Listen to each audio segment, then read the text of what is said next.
all across America and around the world. This is Veterans Radio. This is Veterans Radio. And now, your host for today's program, Dale Throneberry.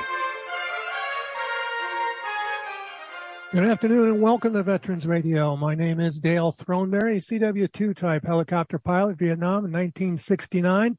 I want to welcome you to our program today. It's pretty exciting. We're going to have a father-son duo on in a little bit that participated with Operation Song. The younger Brown participated with Operation Song, wrote a great tune called My Dad. And I think that's, well, wait till you hear it. It's going to really knock you out. I'm really positive of that. I just wanted to let everybody know and thank everybody. Yesterday was our fundraiser radio on the river, and the weather cooperated. It was a beautiful day. Our guests were great. We had Dr. Rebecca Grant. For those of you who listen to Veterans Radio on a regular basis, she came out and explain the world to all of us there, which is what she does. And Jonathan Turnbull was there. He was on recently with his book, No Chance or Zero Chance of Survival, because he had been blown up by a suicide bomber. A great storyteller, a very powerful story. And I think our audience was really excited to hear both of them doing their presentations. But the greatest thing was that we did raise enough funds to get the match that was promised to us by the Vietnam Veterans of America, the National Vietnam Veterans of America. So I want to thank everybody who contributed to the fundraiser. And let me go back and thank everybody who was there real quickly. Give them a little shout out for what they did for us. Of course, we had NVBDC, which everybody knows who listens to this program, the National Veterans Development Business Council. Legal Help for Veterans was one of our sponsors. Butterball Farms out in West Michigan. The Residential Health and Residential Home Health and Hospice. You'll hear more about them in just a little bit. The Fisher House, Michigan. Melissa Youngblood and the Therapia counseling service made a really great donation to us. All types of things. I have one thing I wanted to mention, which was kind of interesting since I don't drink anymore, which is probably a good thing. But we had a number of people that donated bourbon to the cause, and we raised quite a bit of money with auctioning off some of that bourbon. One of them was this Southern Cross bourbon, and I wanted to tell you this story because I just thought it was really cool.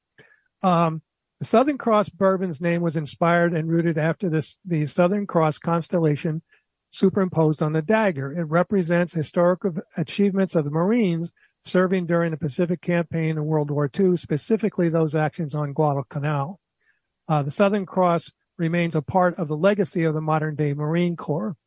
This kind of came around where they came up with a special blend of bourbon on the Southern Cross label, and it says that they put it together because of this event for the Marines. It says, our slogan is "May you find your way home," comes from the men of World War II using their navigational skills and paddling their rafts guided by the constellations, aka Southern Cross, so they could find their way home. And so what they did was that they donated one of these bottles of Southern Cross bourbon, but you right now can still order a bottle of this Southern Cross bourbon, and you can get a discount on it for the next 2 weeks. So I would suggest if you are a bourbon aficionado, that you could go to sharepour.com and you could use code VETERAN and you will get a 10% discount, and they can ship anywhere in the country. This is something I didn't even know. I didn't know you could ship alcohol anywhere across, state lines. But go to sharepour.com, use the code. If they ask for a discount code, you put in VETERAN and you'll get a 10% discount on that. the other, I don't know what the attraction of all this bourbon was yesterday, but too bad we're not on television because I could show you this really cool bottle. So an organization that our good friend Tammy works with, Tammy Bethune, who's our social media guru and everything else along those lines, she contacted a local, I guess it was a liquor store, all that. But anyhow, so she contacted Bernstein Liquor, which is up in Commerce, Michigan, and they provided us with a number of bottles of Woodford Reserve, which I understand is an excellent bourbon as well. But on the back of the bottle, the special bottles, is etched Veterans Radio with our microphone on there, and it says established 2003, and it's even got the image of I don't know who the guy is on the left. Oh, that would be me and my partner Jim Falzone. I'm showing it to the camera here because we're on Zoom, but nobody can see it. But so I'm here. And I wanted to clarify, it is Ben Stein Liquor. Oh. And it's on Ben Stein, all one word, Road. And Fadi and his father operate that business, and they were just great to work with. And I'd like to, as it's a commemorative bottle, and we're very appreciative to have those to remember your 20th anniversary. Thank you. Yes, 20 years old again. It's kind of cool, and it's very interesting. For those of you that have followed Veterans Radio over the year, Bob Gould was able to make an appearance at our celebration yesterday, and he was all excited because we had a special bottle for him with his picture etched onto it. So these people did a great job on short notice, and I don't know, it's kind of strange. But anyway, it was a great event yesterday, and I wanted to make sure, like I said, that we thanked everyone. And our normal sponsors, of course, I wanted to talk about them just briefly here. Of course, that's Legal Help for Veterans, and they specialize in disability claims for veterans. And in addition to that, Carol Ann Falzone, who is the VSO at Legal Help for Veterans, is very, very interested in helping veterans with home health care. And that will give me a little transition in a minute to the residential home health and hospice folks who provide that home health care, caretakers and facilities and so forth for you. So the National Veterans Business Development Council, better known as NVBDC, they are the nation's leading third-party authority for certification of veteran-owned businesses. For more information, you can go to their website, that's nvbdc.org, and give them a call at 888-237-8433. The Charles S. Kettles VA Medical Center here in Ann Arbor, Michigan. For more information about them, you can go to va.gov/Ann Arbor Healthcare. We talked a lot with people yesterday about the VA system across the country, and we are very happy to say that most of us agreed that we're very fortunate here in Ann Arbor to have the Charles S. Kettles VA Medical Center and its association with the University of Michigan. And we got, it was kind of agreed that we got excellent care there. So if you're in the Southeast Michigan area and kind of outside of the Detroit area, you might want to look into the Ann Arbor VA there, Charles S. Kettles. Also, of course, we really want to thank our local VSOs, veterans organizations, the Irwin Press Corps and American Legion Post 46, and the Charles S. Kettles Vietnam Veterans of America Chapter 310, which are both from Ann Arbor, and they have been supporters pretty much from day one, so for 20 years. And let me switch back just for a moment back to the pledge that the National Vietnam Veterans of America made, and that was that they would match the first $10,000 that we were able to raise during our Radio on the River, and we hit that goal. And so we want to thank them for their basically doubling up the money that we raised yesterday, and especially to their president, Jack McManus. Jack is a member of the local VVA 310 chapter and has kind of moved up the ladder into the big and, powerful Oz type of person. And so we wanted to thank all of them and all of you that showed up yesterday. And I also want to remind you that, our fundraising efforts are not over. We, as we continue on into next year, we are constantly in a fundraising mode, it seems like. But if you would like to contribute, all you've got to do is go to veteransradio.org and click on the donate button. Just as we've been asking for the last couple of weeks, for those of you that get our emails and so forth, you've been inundated, I'm sure, with those. But we're asking for $20 for 20 years. So just go to veteransradio.org and click on the donate button, and thank you very much. Also, I would suggest that you go to our store for merchandise, and you can see all of the new gear that we've introduced yesterday, including hats, sweatshirts, T-shirts, golf shirts, mugs, pins, and anything else you can think of. I think that you'll find them kind of interesting. And you can go and purchase that. All of those things help to support our mission. So I'm hoping that you will do that for us. All right. Hey, Dale. Yes? Speaking of the Charles S. Kettle VA Hospital, next door is Fisher House, Michigan, in Ann Arbor. Yes. And they, too, were a sponsor. Yes, I mentioned. For Radio on the River.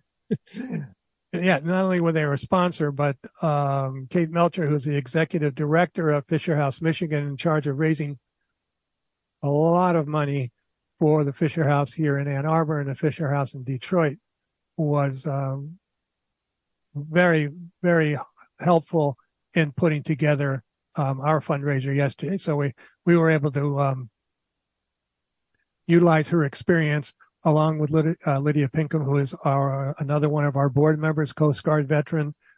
Everybody, Tammy was, helped out dramatically. Eric Fretz, who owns that beautiful property on the Huron River, brought in a lot of young student veterans. It was a great day, and I want to thank them. Brian Graff was there. Brian is another one of our board members. He is from the Graff Family Foundation, who helped us out a great deal last year with our fundraising. He was there, and I'm trying to remember and make sure I don't leave out anybody that was there. I think that's all as far as our board was concerned. But there was, anyway, some great people, and it was a great opportunity to mingle and meet everybody. And I'm looking forward to doing it again next year. Maybe we'll need more space next year. That would be really cool. So, as I mentioned earlier, we picked up a new sponsoring organization yesterday, and that is the Residential Home Health and Hospice Group.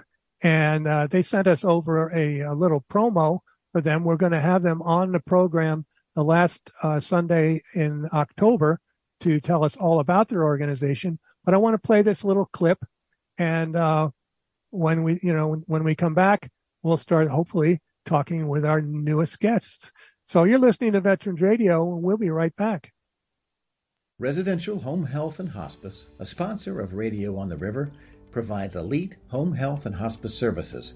With operations across the entire state of Michigan and several other states, Residential delivers exceptional healthcare services, including in-home nursing and therapy, pain management, and hospice end-of-life support. Residential Home Health and Hospice is a proud veteran supporter and Level 5 partner in the We Honor Veterans program, a program developed by the National Hospice and Palliative Care Organization in collaboration with the Department of Veteran Affairs. This program places an emphasis on respectful inquiry, compassionate listening, and grateful acknowledgement for veterans across the country.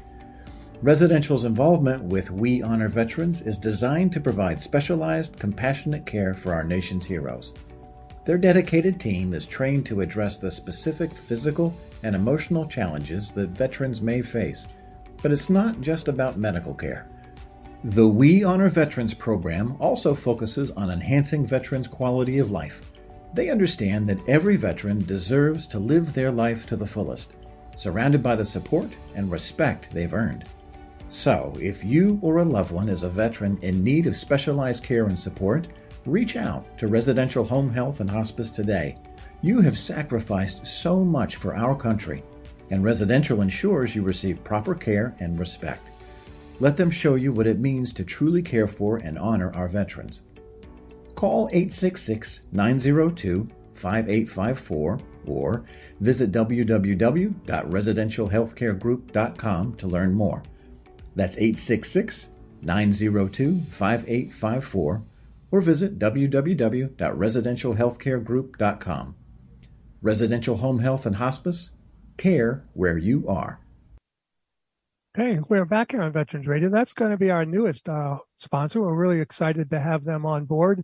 And as I mentioned before, they will be highlighted in the program, in our regular benefits program at the end of the month. I just got slapped by a text that I had left out one of our board members. So William Kirkstra, United States Marine, he's the newest board member, and unfortunately, I didn't write it down. So Will, I apologize for not including him. He was the host yesterday, did a great job, and adds a little more energy to our organization. So I want to make sure that we thank Will Kirkstra for being part of the Veterans Radio family. Okay. Dale, this is Tammy again. Did you mention Jim? Oh, that Jim. That Jim. Yeah, that's what happened when he's not in front of me. Right. Yes. The original board member is Jim Falzone from Legal Help for Veterans. He was down in Florida yesterday. He really missed. It was probably warmer here than it was in Florida. But Jim Falzone from Legal Help for Veterans. He's been around with Veterans Radio, I think, for pretty close to the entire 20 years. So I want to make sure that I thank Jim and his wife, Carol Ann, for all the support that they give to us here at Veterans Radio. Thank you very much.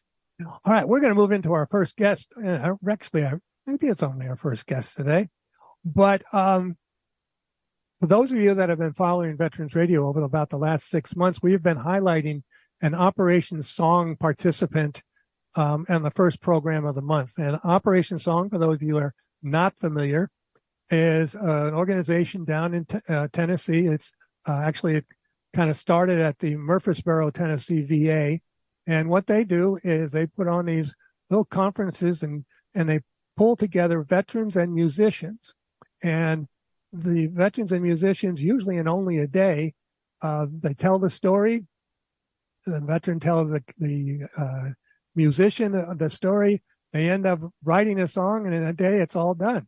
So it's really an amazing story. It's a great organization that we'd love to support. Their mission is to empower veterans, active duty military, and their families to tell their stories through the process of songwriting, bringing them back one song at a time.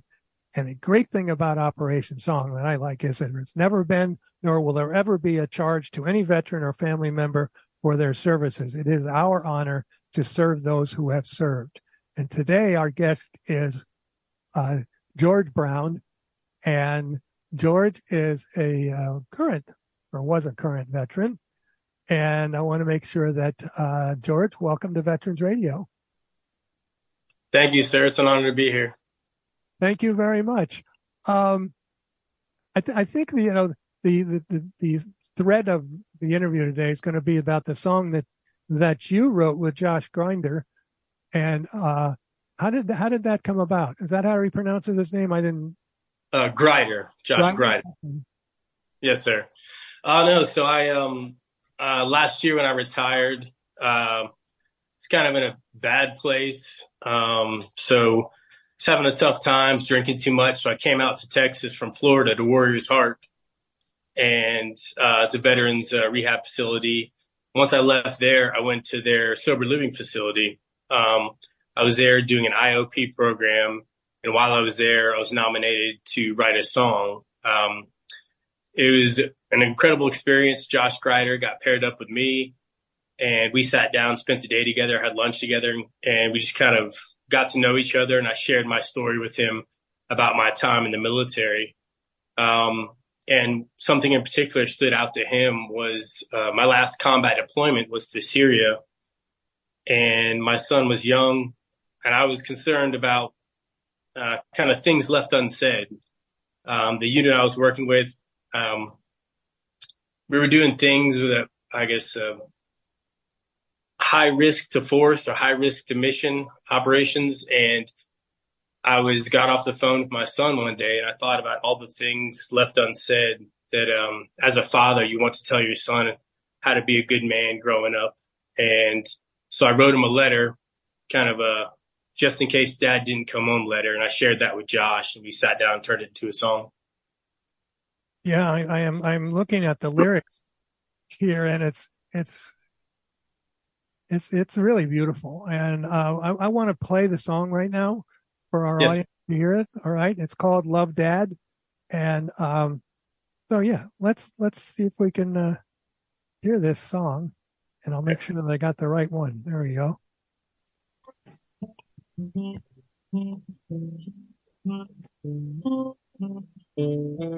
You can catch reds all year round, but it's always best in the fall. And if you got a 3-0 count, let 'em throw you another ball.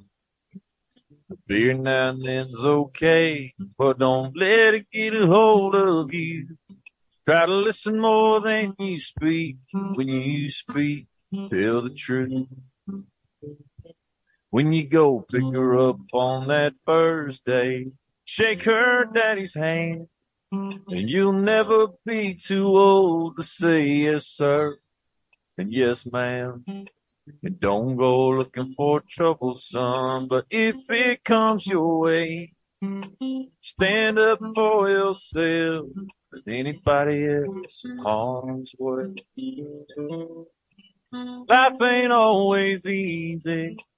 Life ain't always fair. Hard times will come and I won't always be there. But life is a gift and love is real. And there's no such thing as no big deal. 'Cause you never know how it's gonna work out. So I'm writing you this note that I'm sitting there thinking about things I hope you know. Courage is contagious, just like smiles of confidence. And the words I'm sorry can heal more than most medicine. Be the first to help your brother. Reach out and lend a hand. Laugh easy, pray often, win every race you can. 'Cause life ain't always easy. Life ain't always fair. Hard times will come and I won't always be there. But life is a gift and love is real. And there's no such thing as no big deal. 'Cause you never know how it's gonna work out. So I'm writing you this note. Tonight I'm sitting here thinking about things I hope you know. Work's got me away again, and I'm sure missing you. They say tonight might get a little rough, but I've got a job to do.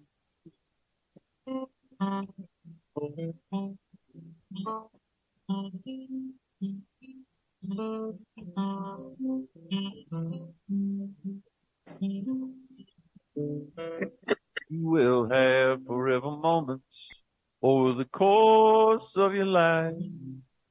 And right before you go, they say they flash before your eyes. Son, you're in all the best ones that I have ever had. Good night, sleep tight, I miss love, Dad. Wow, that is awesome. That's just wonderful. And we have been joined now by their songwriter and performer himself, Josh Greider, is joined us. And Josh, welcome to Veterans Radio. Hello. How's everyone? Oh, we're doing just fine. That's a beautiful song. Thank you. It's it was a great day meeting George, hanging out and talking about our boys and coming up with a song. And how does that process work? I mean, I don't know, how can you write a song in a day? Well, I think we all have things that we can do in our professions that baffle the general public. But I've given my whole life to songwriting, and it's just what I've done for a long time. I've written hundreds and hundreds of songs, and there's a process to it, and it's just all about listening. You know, as far as the Operation Song and that organization, you just get to sit down and meet some incredible men and women and hear their stories, and then try to make it rhyme a little bit. What's up, George? How you doing, brother? I'm really well. Good to see you. Good to see you. I think that would be the hard thing, getting everything to rhyme. But I wanted to give a shout out to Josh, because he's obviously a professional performer. And I was reading your bio, kind of a transplant from New Mexico to Texas. And it seems like everybody ends up in Texas if they want to write songs, or Nashville, either one of those two places. But he goes on tour. A lot of very busy young man. Did Operation Song approach you to help out, or did you volunteer? It was through a songwriter named David Lee, who was connected with the group down here in Texas, and he was heavily involved, and he thought I might be a good fit for it, and he asked if that'd be something I'd be interested in, and of course I said yes. And so I've done 5 or 6 of them now over the last couple of years. There's a place down in Bandera, Texas called Warrior's Heart, which I'm sure maybe George has told you about. And that's kind of where they operate out of. It's about an hour and a half from where I live. So get up early in the morning, drive down there, drink some coffee, and like I said, meet some incredible people and make up and make up songs about their lives and kind of their stories and what they're going through. That's terrific. I'm going back up to George right now, because we did a story on Warrior's Heart. I can't remember when it was. I know it was a while ago.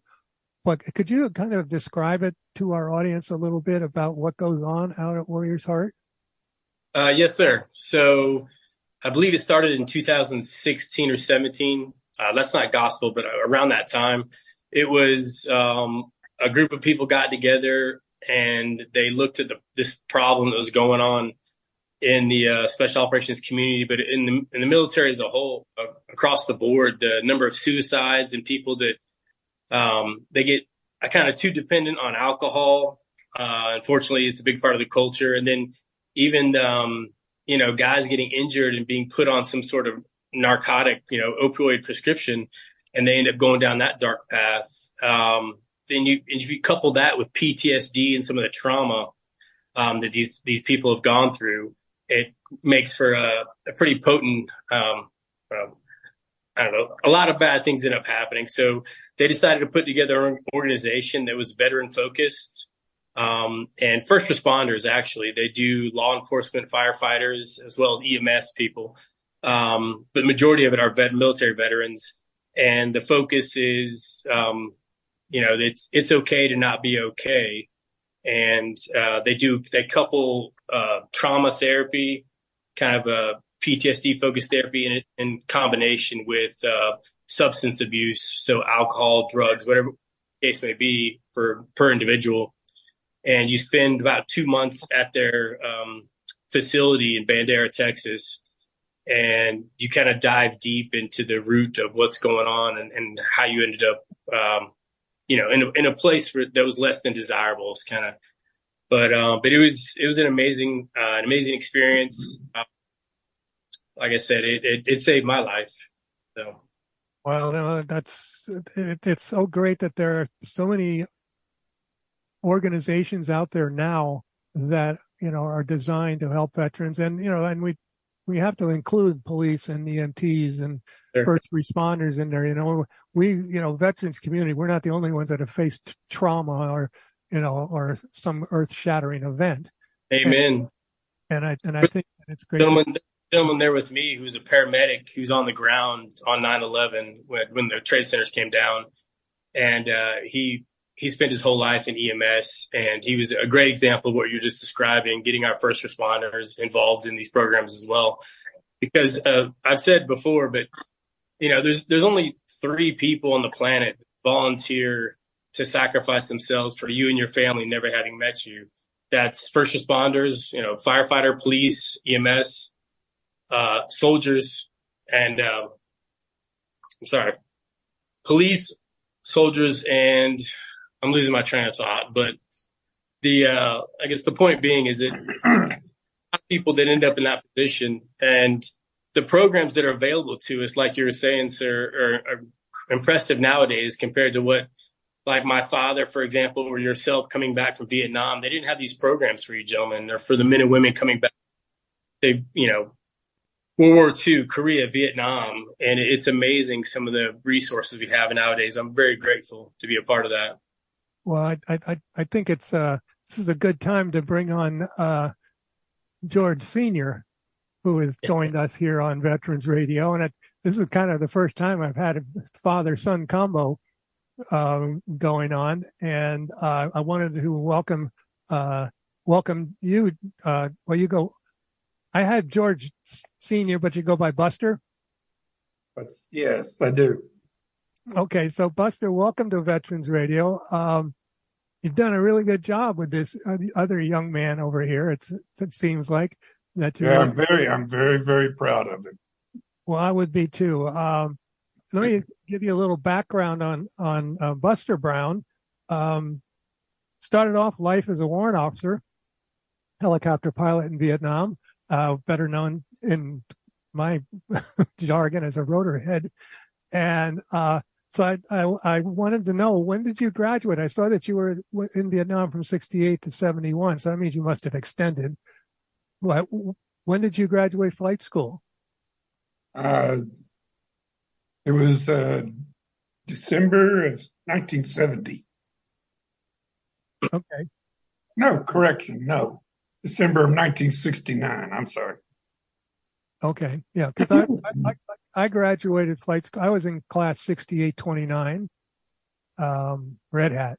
And so that's why I was kind of curious. I'm going to, for our audience out there listening in Radio Land, I'm going to kind of break away and do a share photo here to show George how excited I was to have him on the program.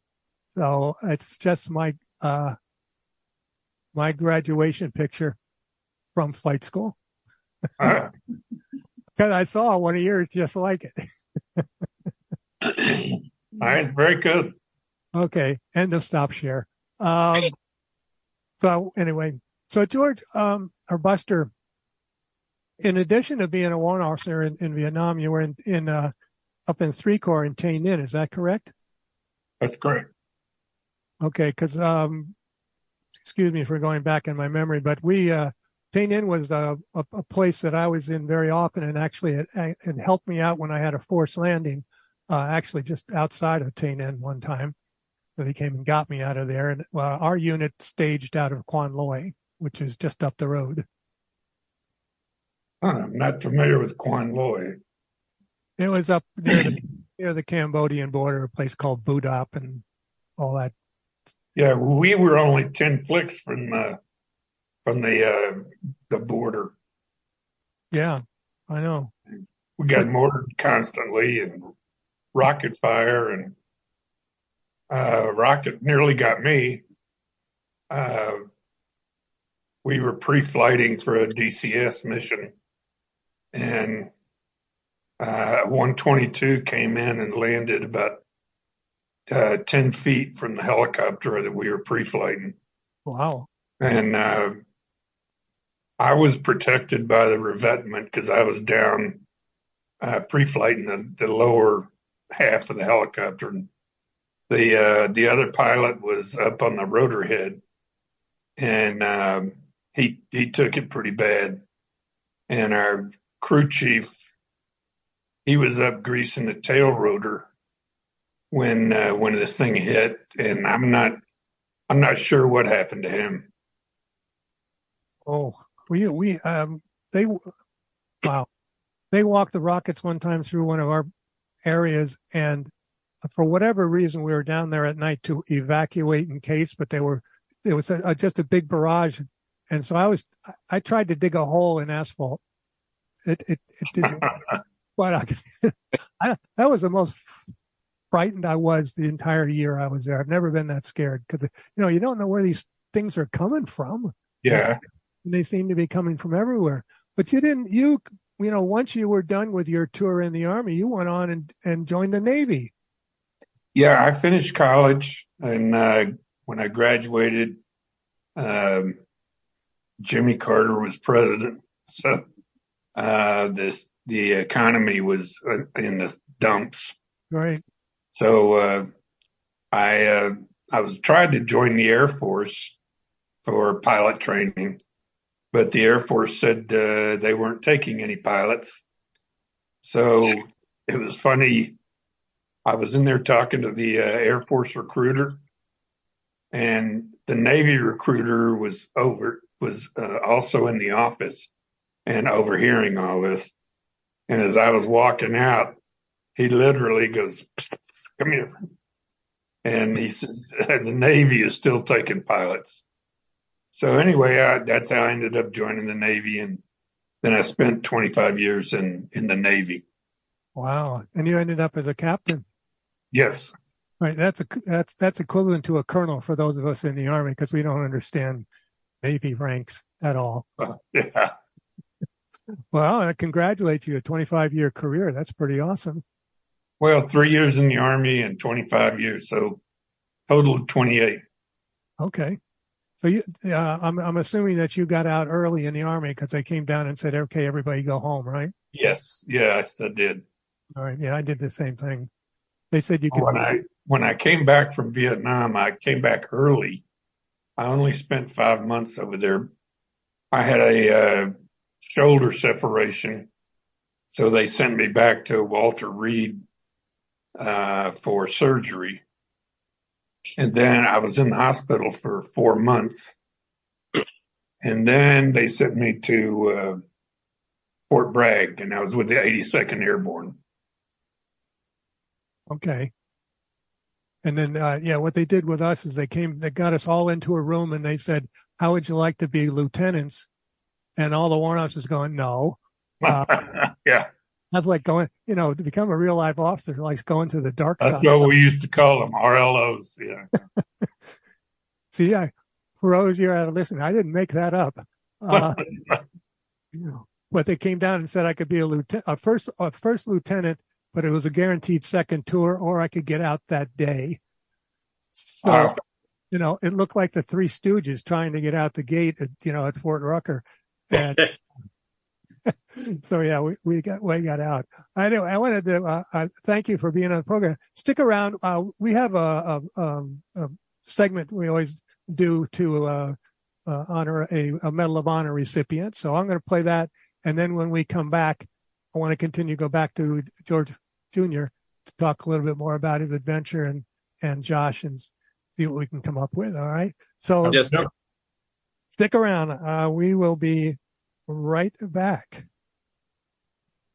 The Medal of Honor is the highest award for valor in combat given a member of the Armed Forces of the United States. There have been over 3,400 recipients of the nation's highest award. This is one of them. Hospital Corpsman John Kilmer died shielding his wounded comrade with his own body. Details after this. If you have a VA claim denied by the Board of Veterans' Appeals, contact Legal Help for Veterans at 1-800-693-4800. They're experts in handling cases before the U.S. Court of Appeals for Veterans Claims. Their number again, 1-800-693-4800. Kilmer's company was defending a vitally important Korean Hill position well forward of the main line of resistance during an assault by large concentrations of hostile troops.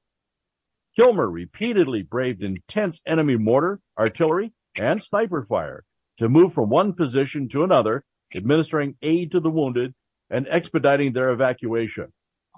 Painfully wounded himself when struck by mortar fragments while moving to the aid of a casualty, he persisted in his efforts and inched his way to the side of the stricken Marine through a hail of enemy shells falling around him. Undaunted by the devastating hostile fire, he skillfully administered first aid to his comrade, and as another mounting barrage of enemy fire shattered the immediate area, unhesitatingly shielded the wounded man with his body. Kilmer was mortally wounded by flying shrapnel while carrying out this heroic action. The Medal of Honor series is a production of Veterans Radio. Military veterans touch everyone's life.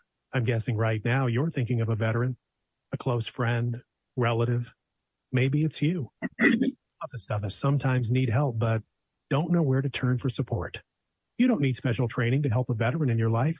We can all help someone going through a difficult time. Learn how you can be there for veterans. Visit veteranscrisisline.net. veteranscrisisline.net. A message from the U.S. Department of Veterans Affairs. Now we're back here on Veterans Radio, and we're talking to George Brown, Buster Brown, and Josh Greider here about Operation Song and what they have done over the last couple of years, helping veterans. You know, as they say, one song at a time. It's a great organization, and I think it's kind of cool when we have a father-son group here. So I'm going to ask George Jr., what was it like growing up? Because evidently you probably were moving all over the world. Yes, sir. Yeah, no. Growing up was an adventure. Being the son of a naval aviator, we would only spend, I think the longest we lived in any one location was 3, maybe 4 years. So at times it was tough, but I wouldn't change it.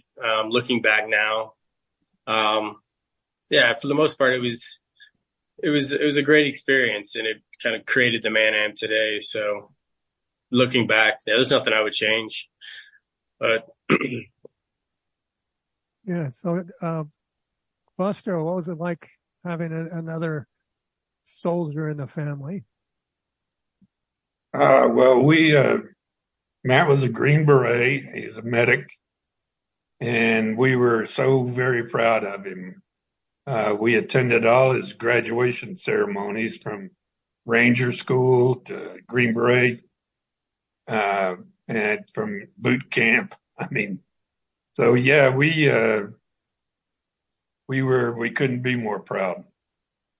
I think it's amazing. I know just the idea of it going down from generation to generation is really it's an honor to talk with both of you, and I wanted to make sure that I thank you.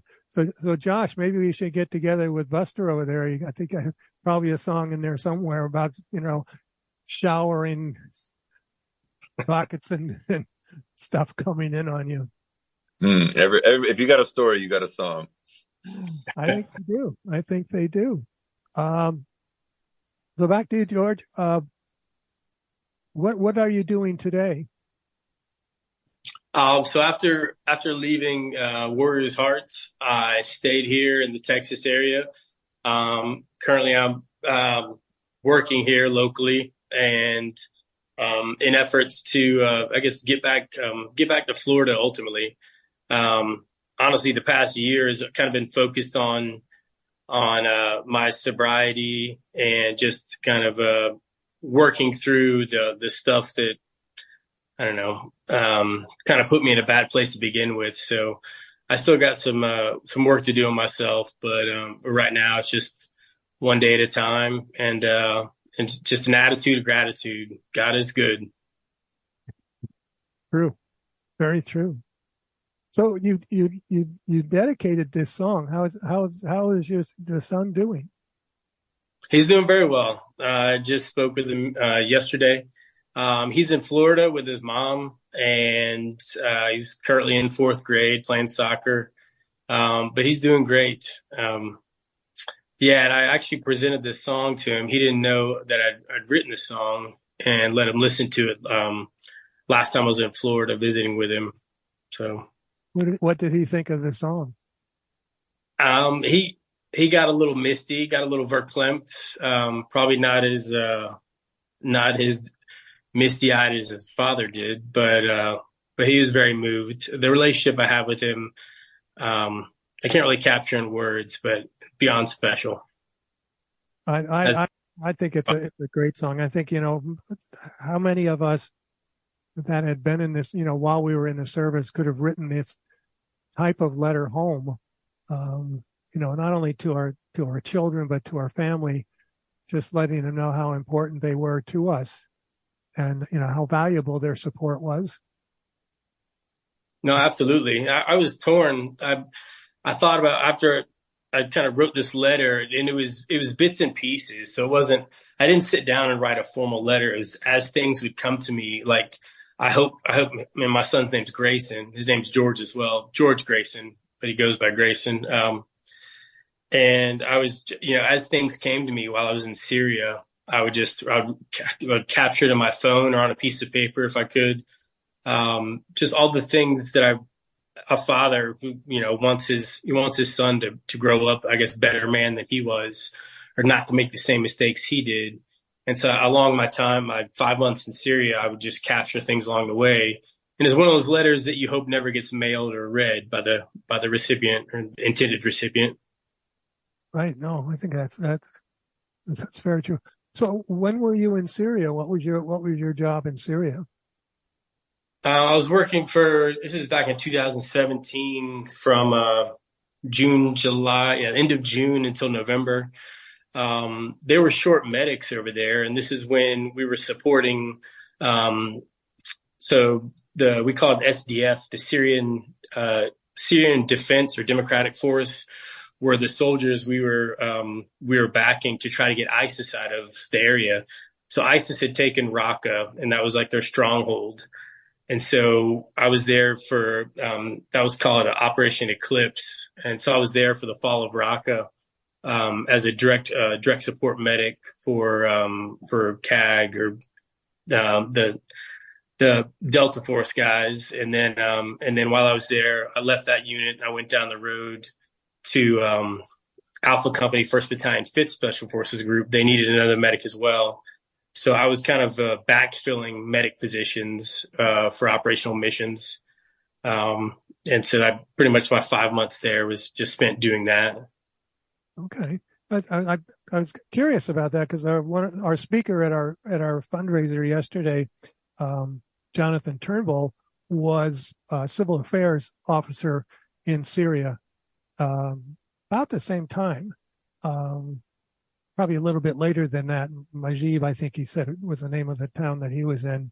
And he unfortunately got blown up by a suicide bomber and lost his sight, both eyes, and part of his team, 4 members of his team were killed in the explosion, and somehow he survived it.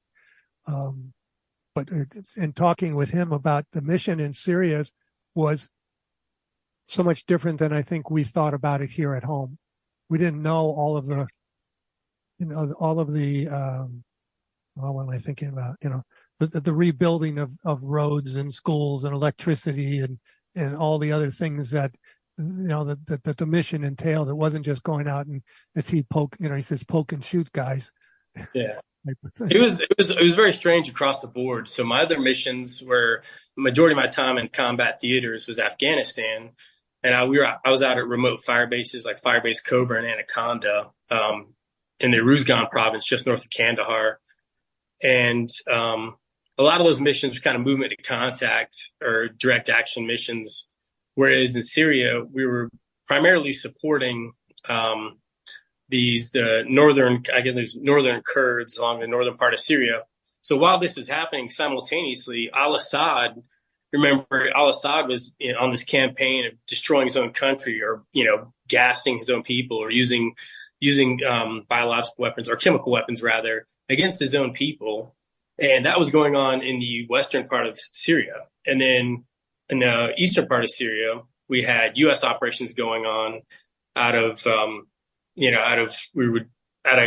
KLZ or Kobani landing zone was the primary logistical hub we were using.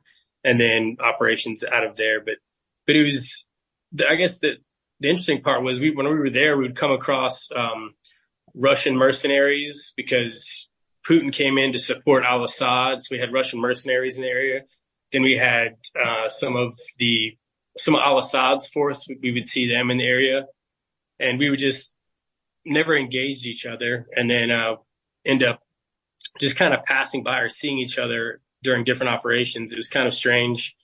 And then shortly after I left in November of 2017, the Wagner Group, which is a mercenary force out of Russia, attacked part of our U.S. force out of the MSS, or Mission Support Site, just north of Darzar, which was Operation Talon Spear. But at any rate, so we ended up, the guys that I was there working with, I'd left a couple months later. They ended up getting into a gunfight with these Wagner Group guys. And I think they ended up killing, I don't know, it was some kind of, it was, the Associated Press picked it up, but it was like several hundred Russian mercenaries ended up getting killed in this. And that was the only time we had really a direct conflict with Russians while we were there. But the rest of the time, it was supportive type missions for the Syrians. The Syrians there trying to get ISIS out of their towns. Well, again, this isn't all the news that we get. Thanks. I want to go back to Buster just for a minute. What was it like to transition from flying a Huey into what did you fly in the Navy? I flew P-3s in the Navy, which is a 4-engine turboprop. ASW was the mission. Okay. But it was, I could have gone helos in the Navy, but I didn't want to. I wanted to fly something else. So I volunteered for fixed wing. Oh, that's great. I knew some other people that left the Army at the end of Vietnam and went into other services in order to keep flying. I had, that is a regret I have, that when I stopped flying. But yeah, it's great. It's like being on a carpet. I wanted to remind our audience that if you go to veteransradio.org, you can see the pictures of these folks that we're talking about, along with their George Jr.'s son Grayson is there as well, and a picture of Buster in his a little younger days, I guess it would be. The pictures that are there. And also I want you to make sure that you can go to the lyrics for Love Dad and the song itself are on our website, as well as Josh Greider's. And Josh, again, thank you for what you do with these veterans. I just with talking with George and other ones that we've talked to, it's so helpful for them. Amen. Yes, sir. It goes both ways though. I've never left one of those retreats the same. It's a service that I was not able to do. I don't have a military background, but being close to some guys that are, and seeing how coming back can be so difficult and put them in difficult spots, being able to just be a part of a process to help, even just a couple guys is the absolute very least I could do. And it's a huge honor to do it every time. And this song was super special. George and I both have sons the same age, and I travel a ton for work, so I could meet him. Sometimes you hear the stories of these veterans, and I have no point of contact, no point of reference to even understand, and I take it in. But when it came down to missing a little boy, I totally understood that, and we were able to really connect just on philosophy in life, and it was just a heck of a good day, and we got a heck of a good song out of it. You did get a heck of a good song out of it. And again, reminding our audience, you can go to our website if you want to, and you can listen to it there. You can also go to Josh's website and listen to it there. It's everywhere out there. And it's Operation Song. Operation Song, it's every one of us, I guess, has a song in us, and this is an organization that helps kind of pull it out of us. And I've never heard anybody say anything bad about Operation Song. It seems like whatever the connection is, it's always just a great opportunity, and it's a great way to get rid of some of the demons that are in there. Yes, sir, absolutely. And I just want to thank Josh again. It was amazing getting to meet him. Those gentlemen that part of Operation Song travel from Tennessee, other parts of Texas, or other parts of the nation to give up their time to support veterans, and they spend all day with us, and then they write a song, they take it, and it's just a very special thing. And it was an incredible experience for me, and very grateful for that. Well, I want to thank all of you for being on Veterans Radio today. I want to make sure that our audience knows you can Operation Song, as I said, all the things that they do for their veterans are free. They never charge them anything. So I encourage you to go to operationsong.org, make a donation to support that organization. To the three gentlemen on our program today, thank you so very much for being on Veterans Radio, and hope to see you again sometime. Thank you, sir. It was an honor. Thank you for joining us and sharing your stories. We're going to go out. Sir, thank you for your service. Thank you very much, Buster, and carry on. Yes, sir. Thank all of you. Have a great Sunday. Thank you very much. I have to support a senior officer there.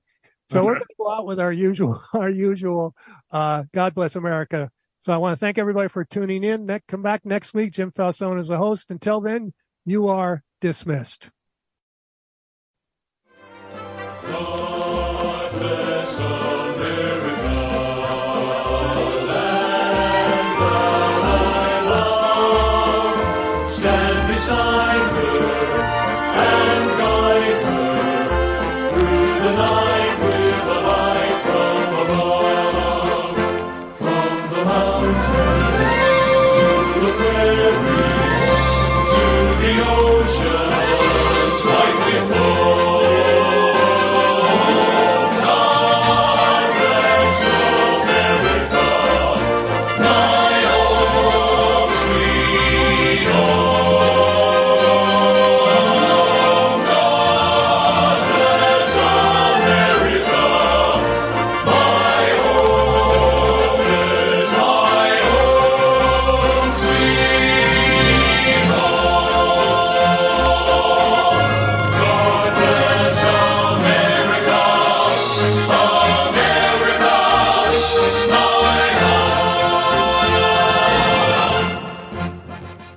With the Lucky Land Slots, you can get lucky just about anywhere.